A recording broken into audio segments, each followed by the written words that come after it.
ہو کہیں پیدا تو مر جاتی ہے یا رہتی ہے خام۔ یہ ہماری صحیح فہم کی کرامت ہے کہ آج صوفی و ملا ملوکیت کے بندے ہیں تمام۔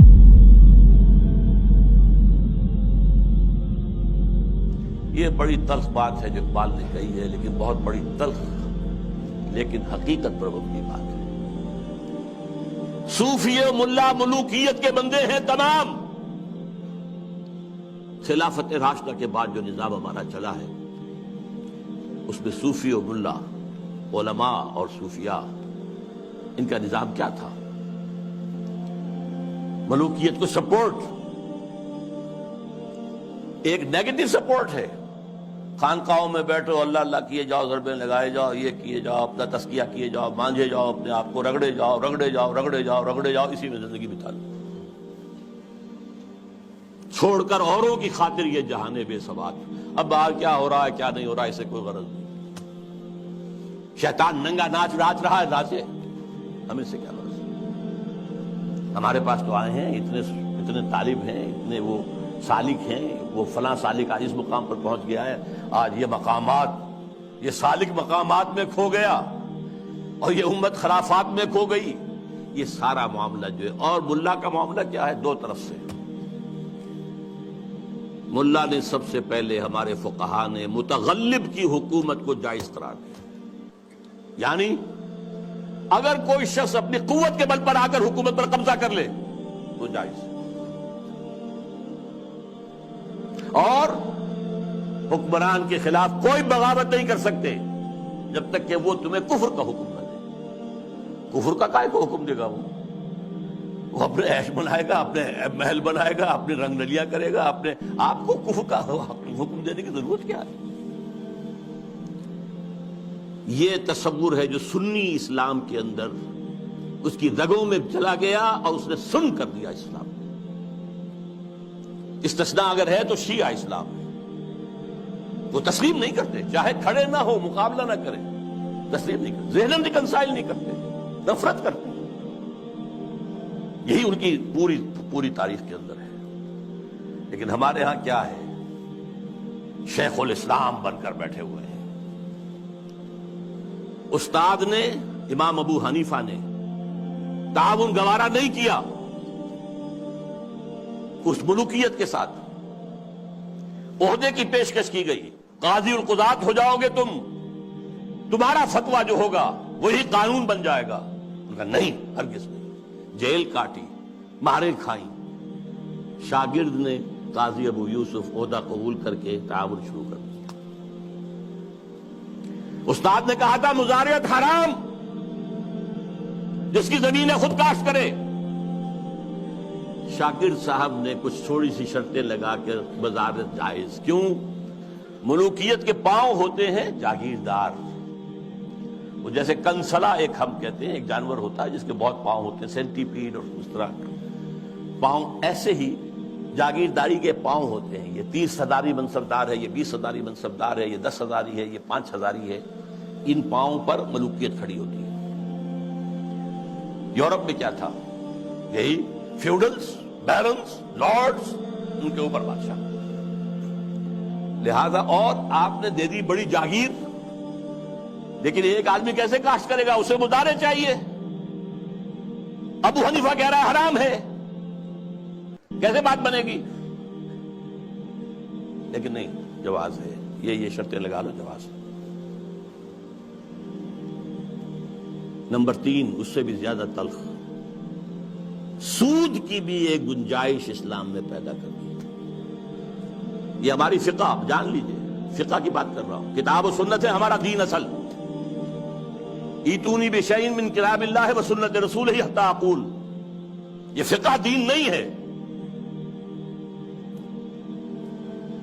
اور نمبر 2، علماء نے علم کلام کی جو بھی بات کی ہے، جو ان چیزوں کو جو بعض طبیعیاتی مسائل ہیں ان کو بحث کا، نزاع کا جو موضوع بنایا ہے، یہ دونوں چیزیں بھی، وہ اس سے بھی عمل کا جذبہ سرد ہو جاتا ہے۔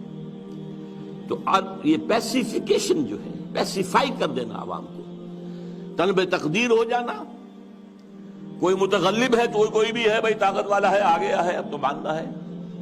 اب تو وہی امیر المومنین ہے، اب تو اسی کا حکم ماننا ہے، الا یہ کہ وہ کفر کا حکم دے بس، اور یہ کہ جاگیرداری جو ہے وہ جائز ہے۔ حالانکہ آپ کے علم میں رہنا چاہیے، پہلا مجدد اور مجدد کامل عمر بن عبدالعزیز، انہوں نے صرف 2 کام ہی تو کیے تھے نا، کیا تجدید کی تھی؟ ابھی نہ فرقہ پرستی تھی، نہ فرقہ بندی تھی، نہ علم کلام تھا، نہ اشاعرہ تھے، نہ اور لوگ تھے، کوئی بحث تھی ہی نہیں۔ 2 ہی چیزیں تھیں، ایک موروثی بادشاہت اور دوسرے جاگیریں، 2 ہی تو کام کیے انہوں نے کہا مجھے چونکہ نامینیٹ کیا ہے ایک شخص نے خلیفہ، میں نہیں تیار ہوں اس کو قبول کرنے کے لیے، الا یہ کہ لوگ چاہیں، لوگ کہاں ہم چاہتے ہیں، ٹھیک ہے، پہلی کی بات ختم ہو گئی۔ دوسری، انہوں نے منگائی قینچی اور ساری دستاویزات منگوا لی جو جاگیریں دی گئی تھیں ان سے پہلے، اور وہ سب قینچی سے، شریڈر اس وقت تک ایجاد نہیں ہوا تھا، بڑا ورنہ آسان کام ہو جاتا، وہ قینچی سے سارے قطر قطر کے پھینک دی، کوئی جاگیر۔ لیکن اس کے بعد کیا ہوا؟ جاگیرداری بھی آئی، غیر حاضر زمینداری آئی، یہ سارے شیطانی جو ہے چکر سارے کے سارے آ گئے۔